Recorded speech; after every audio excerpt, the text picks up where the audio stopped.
Bahman, what sense are you getting from the protesters that you have spoken with about the mood in Iran right now? Well, there is an explosion of dissatisfaction that has existed for a long while.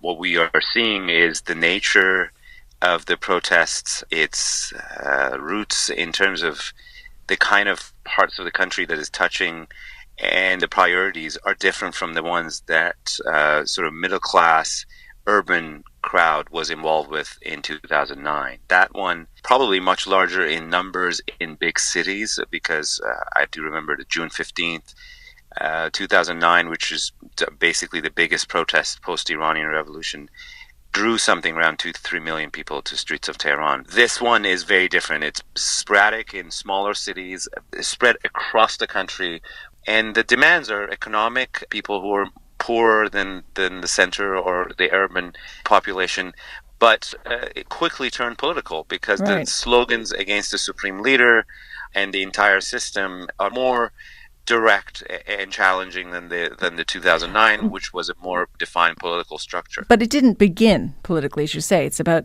economic dissatisfaction. What are the conditions that people are upset about? Everything from the inflation all the way to corruption, in terms of a system that is corrupt and easily manipulatable by the rich and by the well-connected. Mm-hmm. And also their current situation economically is not good. So but the economy generally, though, is doing better since the nuclear deal, right? It's just that it's not getting to these people. Right. Many do make the argument that under Ahmadinejad, Iran was experiencing 30-25% inflation, and now it's less than 9 or 10. But the reality is it hasn't trickled down to this part of the population who are living either on the poverty line or below it. It has also surprised the political opposition inside Iran because they never saw it coming. They always thought if there was a strategy to go back to the streets like 2009, it would have to come from them first. So the green movement that was driving reform before is actually also taken aback by this. Absolutely. I mean, both the leaders are confused about where this is going and how it could lead to things that are better or worse, and don't know where and how it started, even though the moderate Rouhani government accuses the extremists that they started it, the hardliners, but the reality is the hardliners very quickly lost control of it. You mentioned President Rouhani, who is seen as a moderate. We have a clip that we want to play of what he said. Let's listen. In recent days, we have witnessed some protests.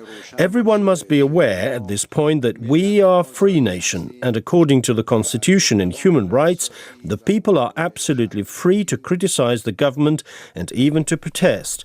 That their protests should be done in such a way as to aim at the improvement of the situation in the country.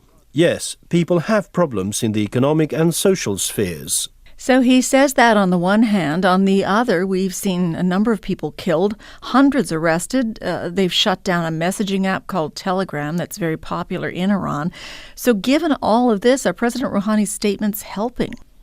Well, he's trying to strike this balance now. We have actually a joke about it. We say you're free to express your opinion in Iran, but you're not going to be free after you express it.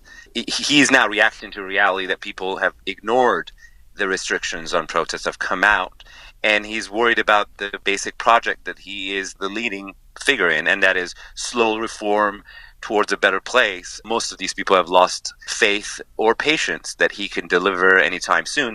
What do those people that you're speaking to tell you about the tone of the demonstration over the last few days and where these protests might be heading?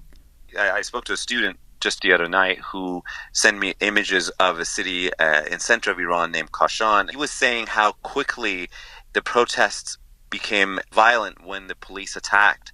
But there is still a level of restraint on both sides. We talked about 10, 15 people dead, but that's far cry from the kind of damage that the Revolutionary Guards and the security services can do. I think they're also mindful of how dangerous it can get if they go any further and do what, for instance, Bashar Assad did with his protesters back in 2011. Do you think, though, that what's happened in Syria and what people have seen there is as keeping a cap on this to some degree? I am confident that a big proportion of Iran is very worried about things getting out of hand. And in fact, looking at the example of Syria is one that gives everybody a pause. So this dynamic and the example of Syria is very much plays in the minds of those watching or participating or trying to suppress it. We have seen politicians in this country and elsewhere weigh in on what's happening in Iran. One of those, of course, tweeting is Donald Trump, the U.S. president. His latest tweet says, "The great Iranian people have been repressed for many years. They're hungry for food and freedom, along with human rights. The wealth of Iran is being looted. Time for change." Does that message mean anything to Iranians? I mean, are they paying any attention to what's happening outside the country by those who might be trying to shape what's happening inside? Pockets do. And in fact, what President of the United States says nevertheless carries weight, whether we like it or agree with his policies or not. The reality, however, is that the Iranian hardliners, when they want to suppress opposition or protest, usually accuse these protesters to be incited or inspired or ordered by foreign agents, namely America or Israel. Of course, Mr. Trump saying these things or Mr. Netanyahu issuing a video statement makes it much easier for them to make that argument. It definitely provides propaganda talking points for the government, especially the hardliners, to say, "Told you so, this is all directed from outside." As a former Iranian student protester yourself, one who was arrested, can you just share with us kind of the more visceral response you might be having to all of this? I mean, does it resonate for you in a personal way, what you're seeing? Absolutely. I mean, we've lived through one big, massive protest movement in 2009. It is hopeful to see so many millions of Iranians across the country are still looking for ways to express themselves and have not been deterred by the suppression. And at the same time, very worrying whether or not the kind of clash that happened in Syria and resulted in that catastrophe can be repeated in Iran. Bahman, it's good to get your take on all of this. Thank you. Thank you. Okay, bye. Thank you, Helen.